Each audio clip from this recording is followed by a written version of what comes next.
He bought me that dress and told me I'd be the most beautiful woman in the room. He made me change out of it in a coat room 10 minutes later. That sentence is the one that keeps replaying in my head. Blunt little sentence that holds an entire life of small humiliations and one enormous, public cut. I can still feel the weight of the fabric in my hands. Silk heavy enough to move with me, thin enough to stick to my skin when I pressed my palm to my ribs. It was the exact red I'd always loved, the kind that stopped people mid-sentence, the kind of color you wear when you want to be noticed on purpose. Ethan said it was the one in his pride when he watched me in it. Felt like a private benediction. For an hour that night, strangers met at the gala, who had been polite without seeing me, turned their heads and smiled. He'd walk closer with that small, dangerous smile, as if the room's attention were something he'd purchased and placed at my side. For a long while I believed him when he said the dress was for me. Public humiliation has a way of rearranging the room. The gala smelled like perfume and champagne.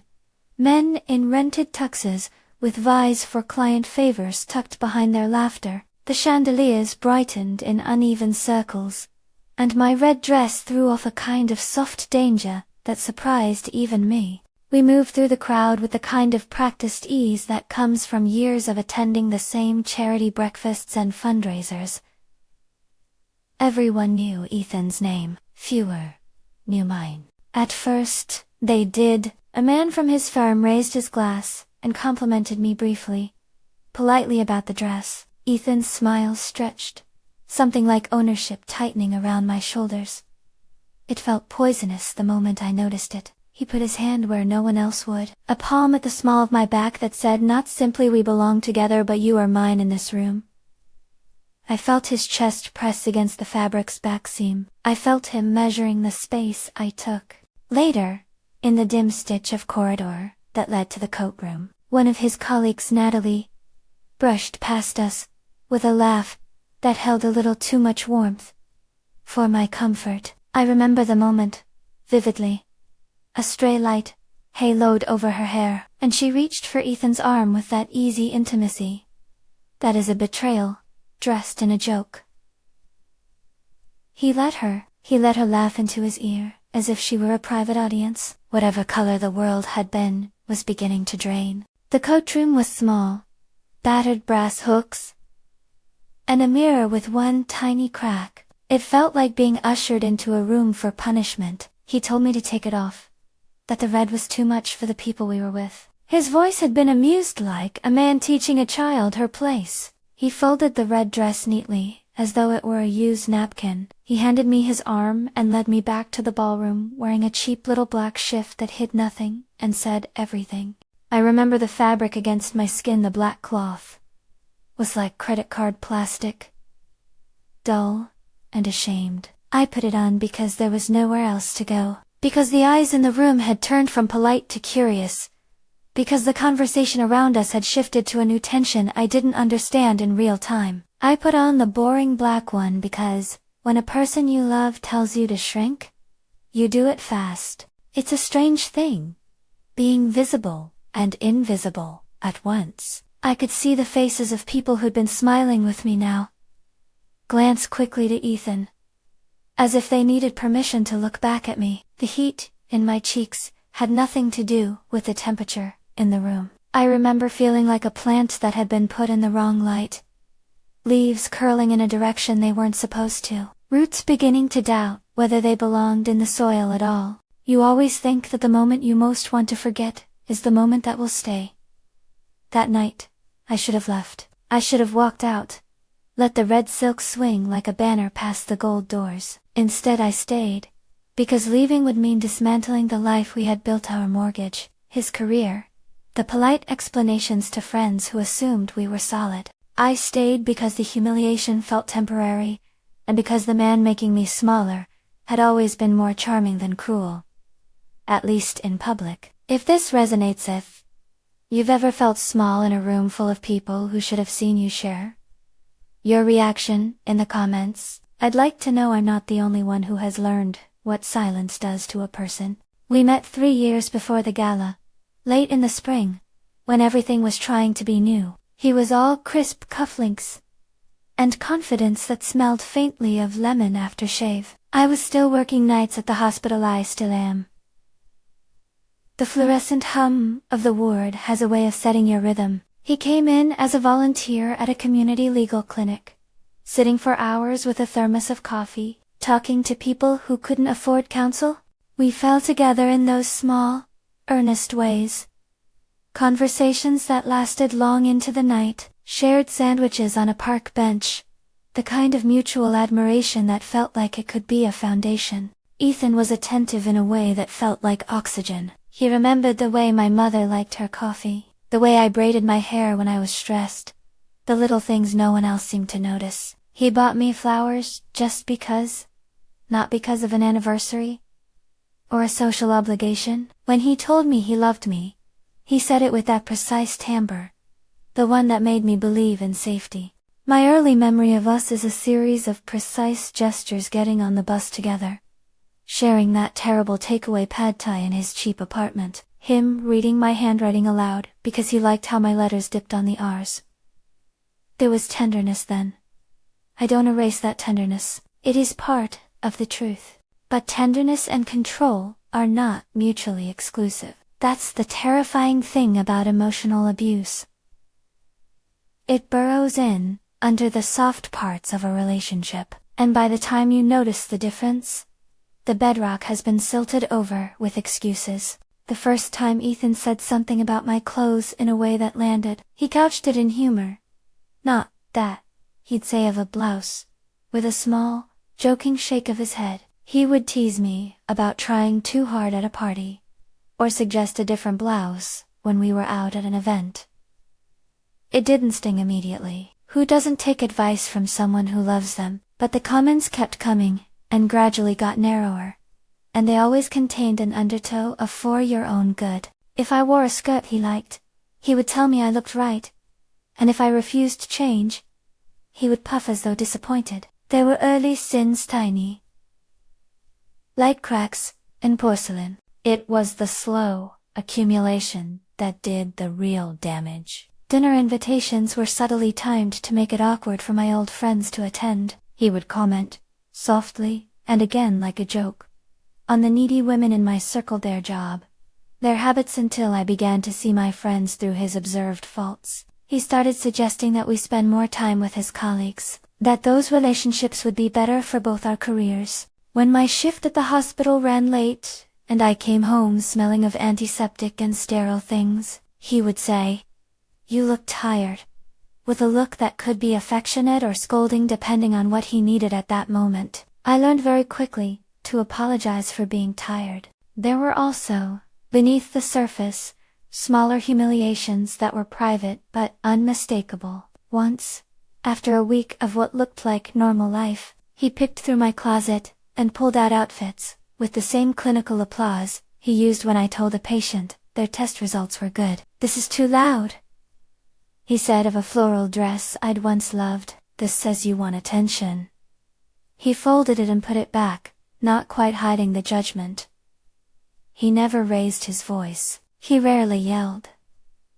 Most of his power was in shaping my days so that the choices I made felt less and less like my own. A pattern like that teaches you restraint. You find yourself adapting to avoid the small criticisms that accumulate into a kind of slow erasure. When friends would ask me why I'd stopped going to the Wednesday art class, or why I always ordered the same dish at restaurants, I would lie and say I was tired. The truth was that we began to live in halves.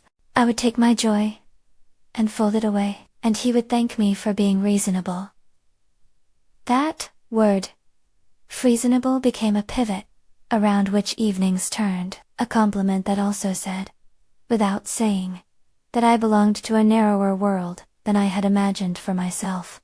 By the time the gala rolled around, the red dress had already taken on a symbolic life in my head. It was a purchase from a trunk show the month before. He had surprised me with it, the way he'd surprised me with little things a weekend at the coast. An unexpected bouquet. He presented it in tissue paper, the same solemnity with which one offers an apology or a peace offering. "Put this on for me," he said, and the words were somewhere between command and invitation. For once, I wanted to be seen. We had so few evenings like that. Lately nights where we were not being judged by colleagues or efficiency metrics, or the quiet expectations that come with being married to someone whose world is polished and professional. For one night, I felt like stepping back into myself. At the gala, I had people ask me who made the dress. Ethan, I said with pride, and he, hearing that, smiled in that way that says, yes, I bought that, and let that be known. I think what irritated him was not that I wore it, but that other men noticed. Pride is often a brittle thing. It seeks both to display and to possess. Watching a man you love watch other men notice you is a complicated sting. I misread the warning signs. Or perhaps I didn't allow myself to register them because I wanted to believe in the man who brought me flowers at midnight and read my handwriting aloud. Natalie is a name that comes into the story like a wedge. Neat, almost too bright. She was a junior paralegal at Ethan's firm. Someone whose laugh had a way of expanding the space around her. She was pleasant enough on the surface. Deferential. The right kind of ambitious, with an approachable edge. The first time I met her, she was kind. The second time, she had a joke for Ethan that made him tilt his head and look at her the way a man looks at someone he is beginning to prefer for the sound of their consent. At the gala, Natalie was like honey warm. Close, familiar. I watched a little of it at first. The way she leaned in, as if she'd known Ethan longer than she had. I felt the small ferocity of a woman who saw a man offering his attention somewhere else. I did not know then that small things like Hallmark goods being left on his desk, or gratitude that sounded too intimate, would later be catalogued as evidence.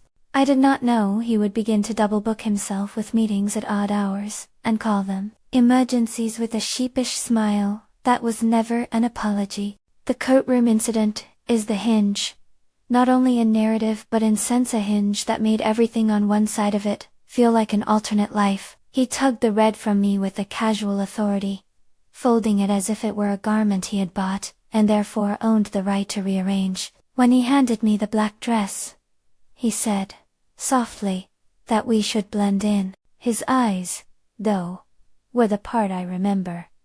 Not tender, not even annoyed, simply controlled, as if measuring my effect on other people, and deciding I was too much. He did it in public, so the humiliation could stick. After the gala, we left early. He said he had work to finish, and his colleagues nodded with that special kind of understanding that validates only one side of a story. We drove home in silence, the engine humming like a third, watching thing. I remember sitting in the passenger seat and looking down at my hands and thinking, if anyone had walked in at that moment and asked me whether I was okay, I would have lied. Lying by omission had become a reflex with him.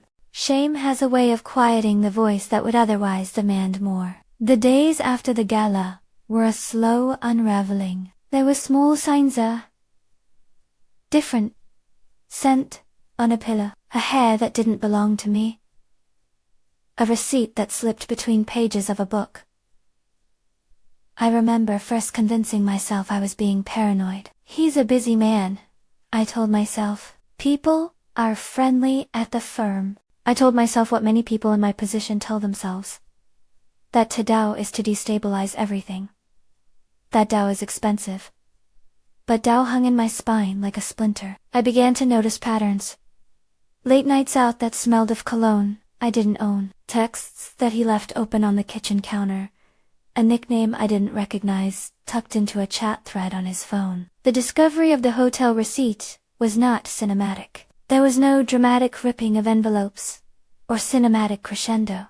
It was a folded, hotel-stamped piece of paper that fell out of a shirt pocket when I pulled it from the wash. It was the sort of thing that feels mundane, until it isn't a moment where the ordinary becomes explosive.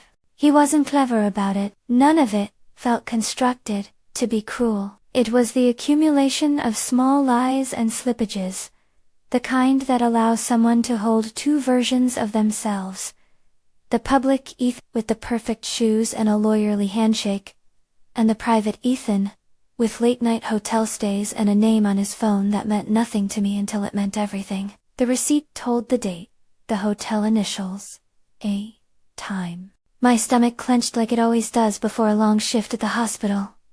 When I can see the possibility of an emergency on the horizon, I felt keenly the same muscle tighten inside me. This was a crisis I could not suture with kindness.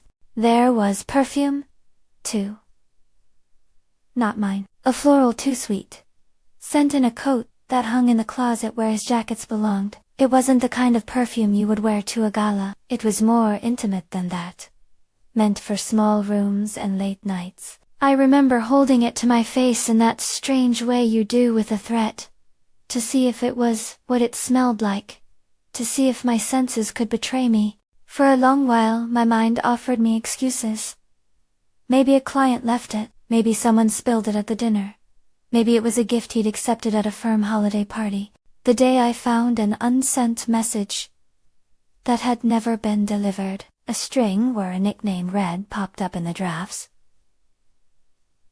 The room shifted. Red was the name someone would use for someone who wore a red dress, to set a room aflame. Seeing it in that jagged, unfinished way was the first time the pattern congealed into something with teeth. That particular note didn't need to be sent to make its purpose known. After the initial storm of disbelief, and the hot, raw ache of betrayal, there came a peculiar kind of calm. It surprised me.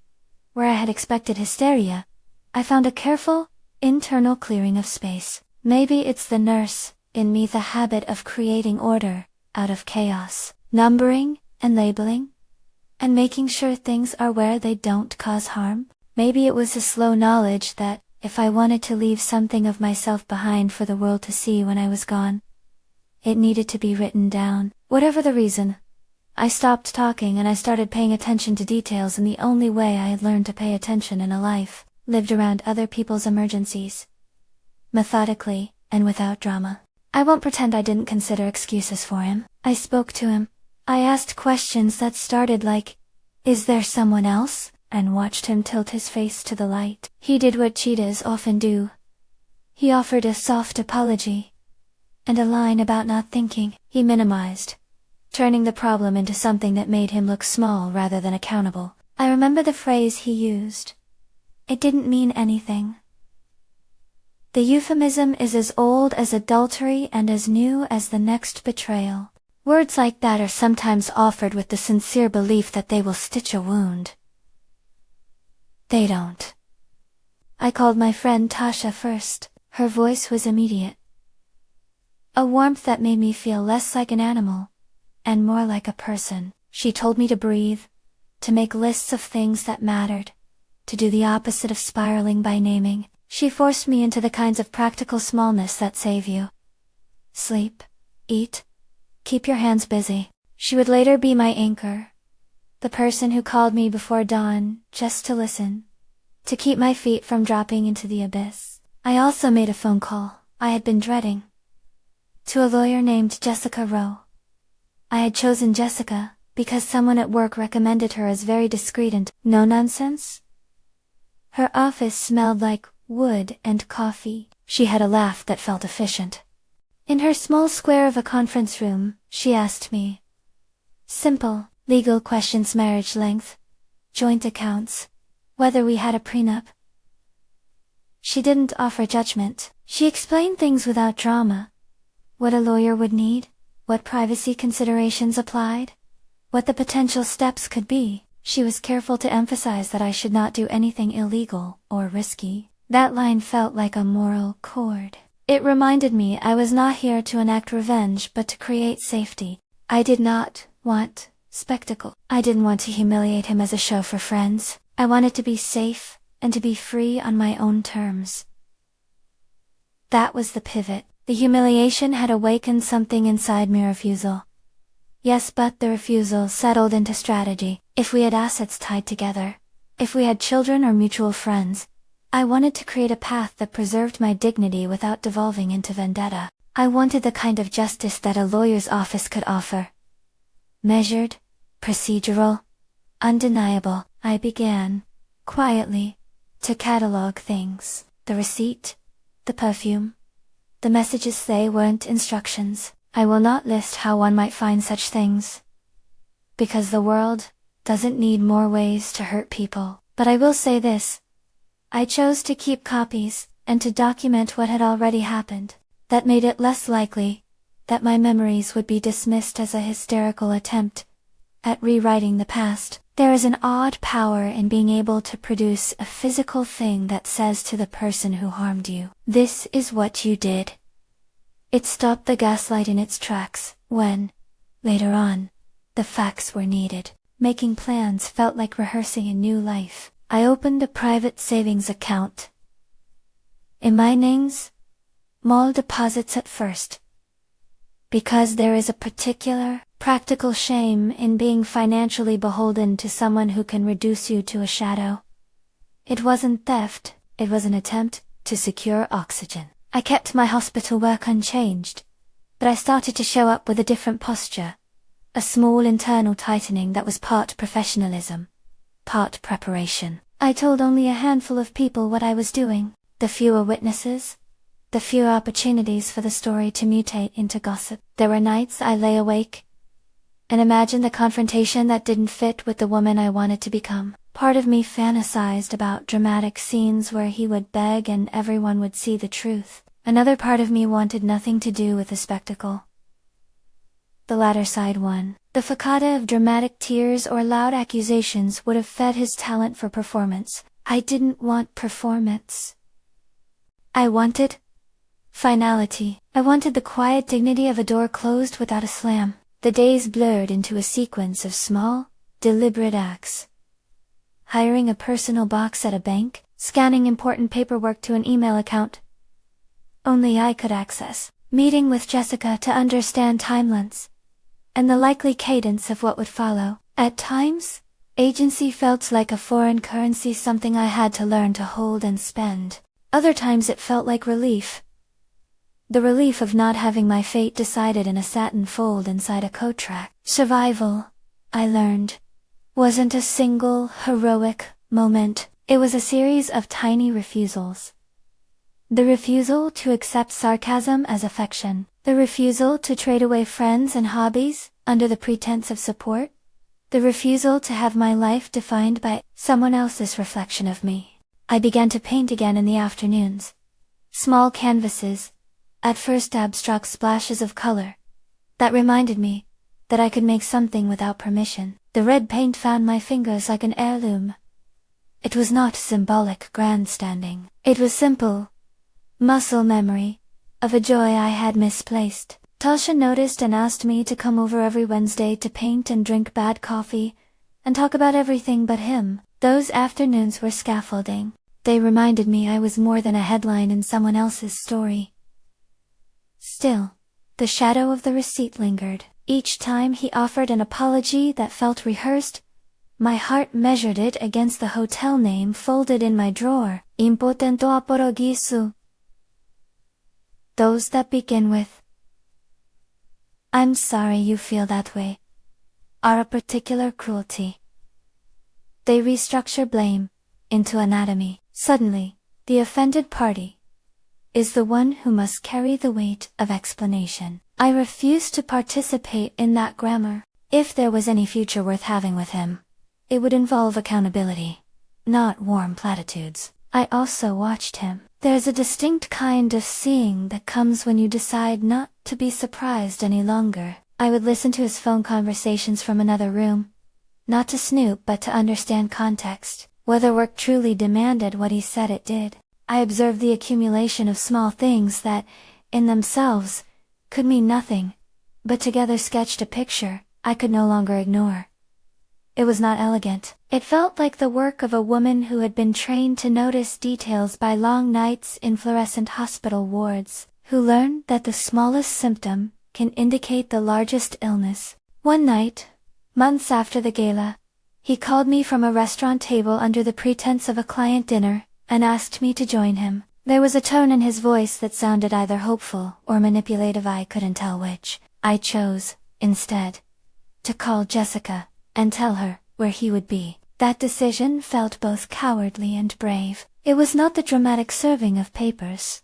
Not yet. It was a small, strategic move. A place marker, in a larger plan. I remember the black envelope the attorney gave me. Stacks of paper, outlines, a proposed sequence for disclosure that emphasized the prudent over the theatrical. Jessica's face was unreadable then, which made me feel steadier. She said 3 sentences I have never forgotten. You don't have to prove his guilt to people who already believe him. You need to protect yourself. We'll do this without spectacle. There is a scene I keep returning to. The night I sat at the kitchen table with the red dress folded in a box in the closet, and realized how much I had given away. Not money or property, I had given away the right to choose what to wear without having someone measure me against his ego. That knowledge is heavy, in a different way. It is a grief that is not always loud. It lives in the way you avoid taking up space at a buffet, or the way you choose a small plate when your appetite is bigger. I began to plan, but not in the ways you see in movies. There were no conspiratorial meetings in back alleys, or staged setups. It was quieter. Conversations with Jessica, about rights, my signing forms, setting up a meeting with my bank to discuss the paperwork that would keep me solvent in case of separation. It felt like the opposite of revenge. Methodical, slow, and, at times, excruciatingly, bureaucratic. There is a humility in the legal system that I hadn't expected. It demands evidence and paperwork, and it refuses to be moved by righteous anger alone. For someone who had been taught to heal through motion and immediacy, the procedural pace was a lesson in patience. At the same time, I started telling a few people small truths. Tasha, of course, and a colleague at the hospital who had known me for years and could anchor any rumors that floated our way.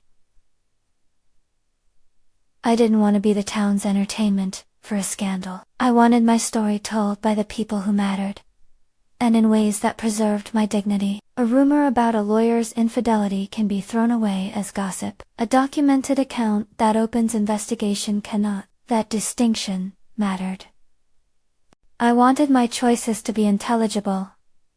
If not to him, then at least to myself. There were moments of rawness in between the building of a case file. I cried in places that were private and ordinary: the shower, the back of the car when I thought no one could see me, in medication supply closets between rounds. Those tears cleared out the debris of shame, and they made room for something like resolve. It is possible to grieve someone you once loved, and to plan against them at the same time.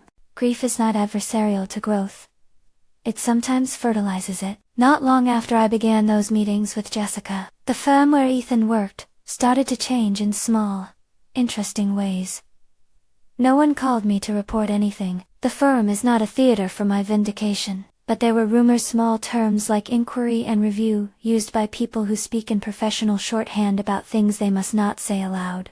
Those whispers found their way back to me not as weapons but as confirmation that the process I had initiated was working within its own logic. I will not celebrate the fall of a man. I am not a vengeful person. What I wanted was accountability, and the room to breathe.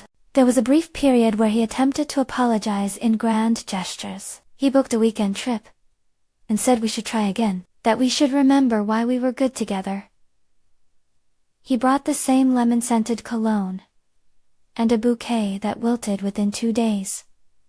The gestures felt like a theater set. The roses were props, and the trip was an attempt at erasing an entire catalog of small betrayals. I remember looking at him, and realizing he was not apologizing to make things right. He was apologizing to re-establish a dynamic that benefited him. An apology without accountability is a way of asking for permission to return to the life you had before the truth came to light. One evening, I put on the red dress again, not to reclaim it publicly, not to make a media moment of it, but to see myself in it, in a room without an audience. I wanted to know what the dress felt like against my skin when it was mine, and not an object of someone's pride. I stood in the small rectangle of mirror in my bedroom, the dress heavy in my hands, and I understood something essential. No one can make you ashamed, unless you give them permission. Clothes do not have power in themselves. Power is what others invest in you, and take back when they feel insecure. I kept the dress folded carefully in a closet box after that night. It became, for me, a symbol of a choice I had not yet made. The gala had been an incision that left a scar, and the appearance of the red dress in my life was the map to what would eventually be healing. But the path from having the map to walking it would be longer and lined with more ordinary, less cinematic moments than I had imagined. There were days it was almost easy to stay the same. The social world around us had inertia. Friends liked the memory of our engagement party and assumed continuity. Neighbors still waved. People are often kinder to appearances than to the inner truth. But private days were different. I learned to cook again for myself and enjoyed the absurd pleasure of choosing playlists that were mine alone. I took a painting class and made a painting that had no eyes in its chest. Bold swashes of color that felt like declarations. I met a man at the hospital named Daniel. When he came in on a minor call one afternoon, he was kind and practical, and had a laugh that did not require the collapse of someone else's spirit to stay buoyant. I felt, over time, a small softening that was not about replacing what I had lost but about adding something new. Even as I rebuilt, as I painted, and as I stored evidence, there was still the business of the world needing to be arranged. The legal wheels turned slowly. Jessica told me we had to be cautious and thorough. She warned against grandstanding and sensationalism. She guided me to prepare for the firm's internal procedures, to collect what was necessary to demonstrate a pattern, not to trap him in a single moment. Justice, in these situations, she said, is a practice of patience. Those words did not feel particularly romantic, but they felt true.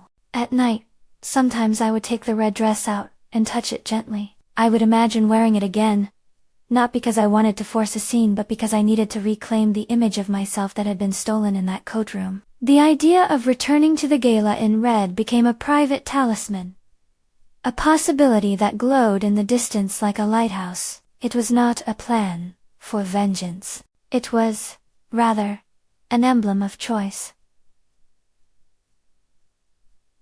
The simple liberty of choosing what to wear to a dinner, and knowing it would be seen with my agency intact. The days kept accumulating, and the legal process gathered its own momentum. I started to tell myself that the worst part might have been the humiliation itself.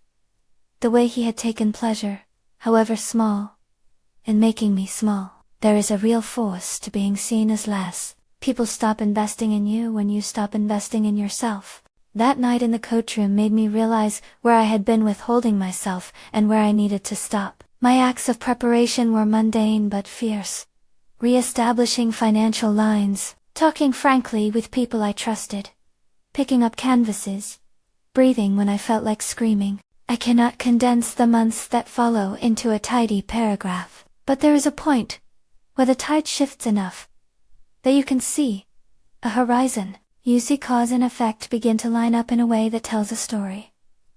Receipts, conversations, a firm inquiry, a lawyer's letter sent, not as an act of spectacle, but as an undeniable accounting. You learn, painfully, that a life built on charm can come apart under documentation and procedure. You also learn that you can be the person who chooses to create that documentation and set the procedure in motion. There are things that I will hold as private, and things I will use publicly, because they are part of the narrative of who I was, and who I'm becoming. Giving away every detail would be voyeuristic and pointless. What matters is the trajectory. Humiliation to discovery. Discovery to preparation. Preparation to action. An action, in my case, would not be a shout in a restaurant, nor a scream in a hallway. Action would be the slow, careful, legal unspooling of a shared life, until I was standing somewhere, separate and secure. On the morning I finally told Ethan that I wanted to separate, I rehearsed, not for theatrics, but for clarity. His face changed in a way that made me feel for a moment, as though I had done something violent. He looked like someone being told their favorite toy was broken. He pleaded, of course. He made the apology that was neat and rehearsed, the one designed to sound sufficient but to ask for permission instead of giving it. I listened and felt none of the old magnetic pull. Where there had once been a note of love and habit, there was now a clear-eyed inventory. I spoke the dates and the facts we needed to cover. I offered him the opportunity to be accountable in private, not because I wanted a show but because I wanted the truth to be recognized. He tried to gaslight in the old ways: minimization, projection, asking why I wanted more than he wanted to give. I stayed uncompromising. I was tired of negotiating for my own dignity. When he accused me, quietly, of being dramatic, I realized how much of my life had been shaped to avoid that word. I refused to let his need for control be the definition of me. That refusal felt like a muscle I had been building for months. A quiet strength that refused to be baited. I left the red dress in its box that day. I made a promise to myself. If I ever walked into that gala again wearing red, it would be by my own uncoerced choice, not because someone else told me I should. I folded the fabric and put it in the closet like a relic. It was not a symbol of revenge. It was a promise to a woman who had gotten lost, and was now, in small, careful ways, finding her way back. The night it happened, the restaurant smelled like garlic and lemon and linen. It was a place Ethan liked, a corner table with a city view. Polite lighting that made people look like they were 2 degrees kinder than they tended to be. He had called me, voice soft as if apologizing in advance, and asked me to join him for dinner. I could have said no and watched him eat alone. Instead, I walked in, with a calm that surprised even me. Jessica was already there. That felt like the strangest comfort. A woman who wore no pretense, and understood the steady choreography of endings. She sat at the far end of the room in a navy coat, and when she saw me she gave the smallest nod, the kind that meant everything was under control. At that point, control was a language I was learning to speak. Ethan stood when I approached, and for a second, his face found the practiced expression warm, relieved, as if a problem had been solved by my arrival. He kissed my forehead like he had done in the early days, and guided me to the table with the hand at the small of my back that used to feel protective. Natalie was there, sitting 2 chairs down, pale in a dress that matched the soft light. She stood as we did, her eyes flicked to me, and back to Ethan with a speed that was almost surgical. Dinner began ordinary enough. Bread came. Conversation folded into the space between orders. Ethan talked about work in the way men who work in polished industries do: measured phrases, client smooth inflections. I listened. My hands were steady in my lap. My pulse had a slow, quiet rhythm. I tasted the soup and let the warmth slow things down inside me. There was a sense of performance in the air. He was attempting apology, perhaps, or reinforcement of the life we had cultivated together. When Jessica rose, it wasn't a spectacle. She stood and moved across the room with the deliberate calm of someone who has practiced being present. She placed an envelope on the table in front of Ethan with a small, polite, "Mr. Cooper." He looked at it like it was an unplanned guest. Confused, before recognition, he tore it open with fingers that betrayed the first flicker of panic. The papers were not a single, dramatic blow. They were an unavoidable accounting. There were things in the packet that belonged to ledger dates, names, evidence that traced a pattern. Jessica had been careful. The presentation was clean, not theatrical, and for that reason, it landed with a kind of suffocating weight. Ethan's face, for the first time in public as far as I can remember, betrayed actual uncertainty. I saw the color lift from his cheeks. Natalie's smile faltered. She looked small and surprised, and then oddly exposed, as if the room had been rearranged without her consent. Around us, conversations dimmed into earshot. No one shouted. No one made a show of it. That was the point. The firm would not need gossip to do the work it would do internally. Process would follow, protocol. I sat there, hands folded. The papers sat on the table, like a quiet verdict. He made a sound that wasn't a sentence, something halfway between a plea and a plea bargain. "Lena," he said, eyes searching me for the shape of the woman who had stayed. The woman who might accept some tidy compromise. I answered very simply. I told him I wanted separation. That I had spoken with a lawyer, that I would not be staying in a marriage where my dignity was negotiable. I did not scream. I did not stage an accusation. I listed the facts that mattered, and then, I rose to leave. Walking out of that restaurant felt like stepping through a new door. The air outside was colder than the night inside, and it hit my face like an honest thing. Someone called my name. Voices clustered in the doorway and I stepped around them toward the street. I did not look back for long. My job was not to watch him fall. It was to make sure I was standing when the dust settled. What followed was not instantaneous ruin. Nor was it a neat collapse. The firm initiated an inquiry, as organizations do, when a pattern of questionable conduct is made credible. There were meetings behind closed doors, and a thoroughness to the way they asked questions that made it clear this was not about scandal, but about clients and ethics. I was not privy to internal deliberations, nor did I want to be the instrument of gossip. The process did, however, mean that Ethan's days of unquestioned advantage were over. Clients shifted their appointments away, colleagues filed statements, and the comfortable architecture of his career quietly rearranged itself. I watched the consequences with a strange mixture of detachment and sorrow. I had loved him once, and I did not gloat, as his reputation became unstable. People who had once praised his charm began, in private conversations I overheard through the corporate grapevine, to say things like accountability and review. Those are sober words, not punches. The professional impact unfolded gradually. A few lost cases, a retraction of leadership opportunities, whispers that suggested a different future than the one he had expected. Natalie disappeared from the social orbit we had shared. She resigned from the firm not long after. I do not know her inner life, and I do not take pleasure in another person losing their footing. I only know what I saw. The architecture of his life shifting under him.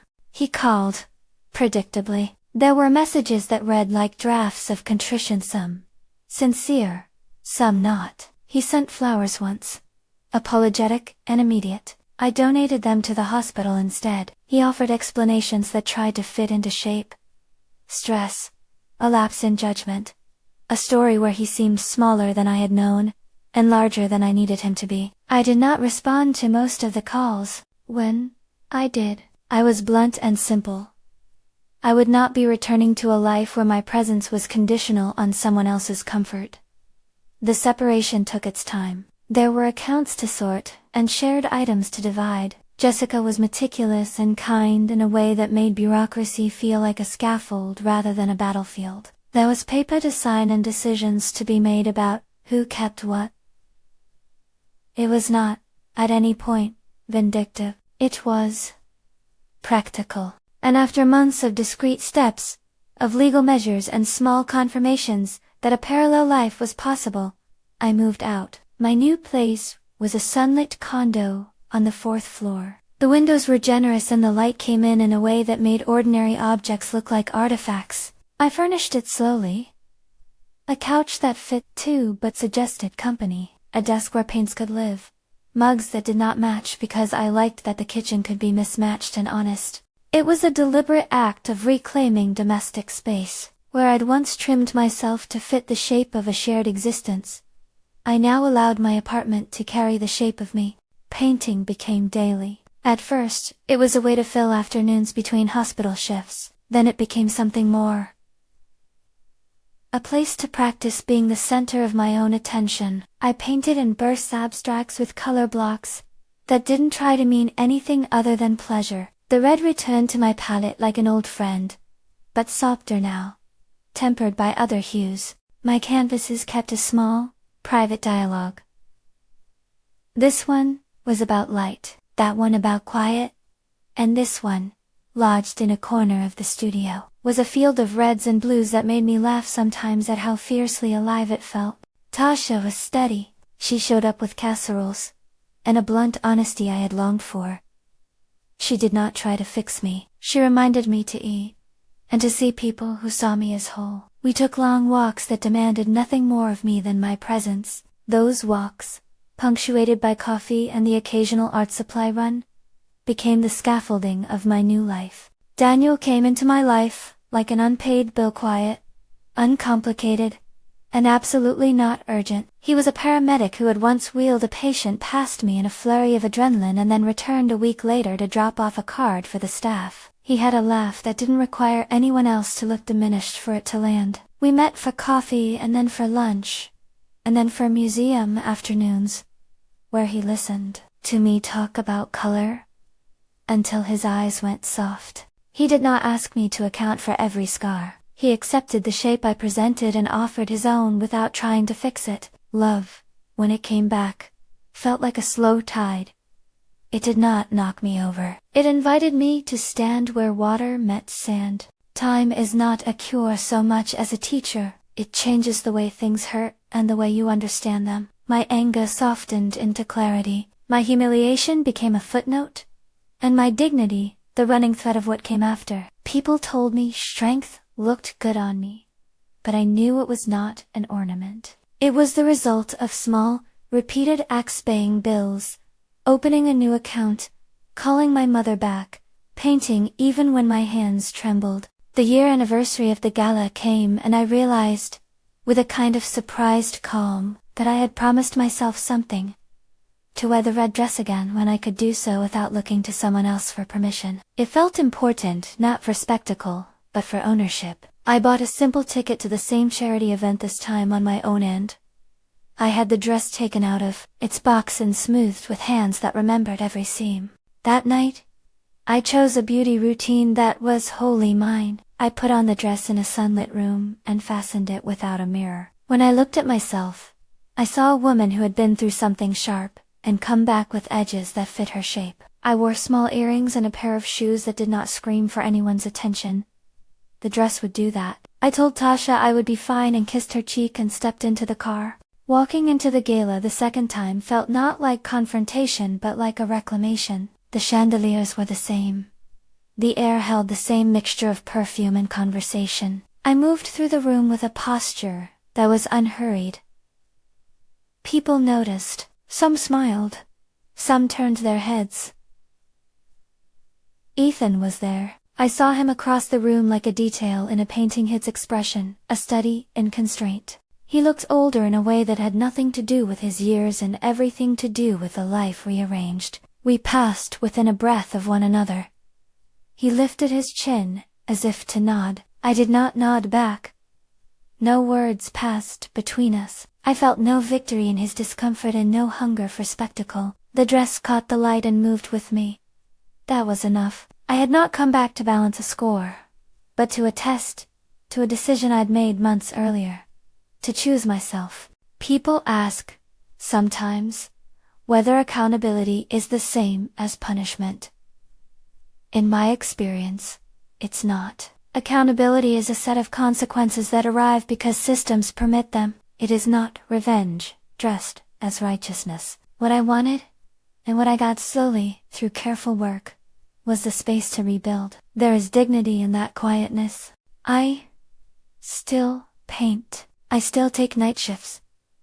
At the hospital, work that keeps me tethered to a rhythm where other people's emergencies remind me of the limits of my own. I have a small show once a year at a local cafe where scrubs and suits mix and people seem surprised by color. Daniel sits in the front row and claps, like he means it. Sometimes, when I fold that red dress into its box now, and put it away, I think about the moment when someone else chose to make me small. I think about how many tiny concessions compound into something that can change the architecture of your days. I think about the strange power of a single night, and how it can be an incision that reveals structure beneath. Do I believe in second chances? I believe in accountability, not in theatrical forgiveness. People change sometimes, and sometimes they don't. That is not for me to decree for someone else. What I know is this: people deserve the space to confront their actions, and to show through consistent change, not through convenient apologies that they have learned. Whether Ethan will ever take that path is not my concern anymore. My concern is the life I am building now. A life of small daily freedoms, of paint on my hands, of friends who do not measure my worth by how much space I yield. If this story moved you, or you've been through something similar, leave a comment, tell me how you found your way back. And if you want more true stories sold plainly, subscribe for the next one.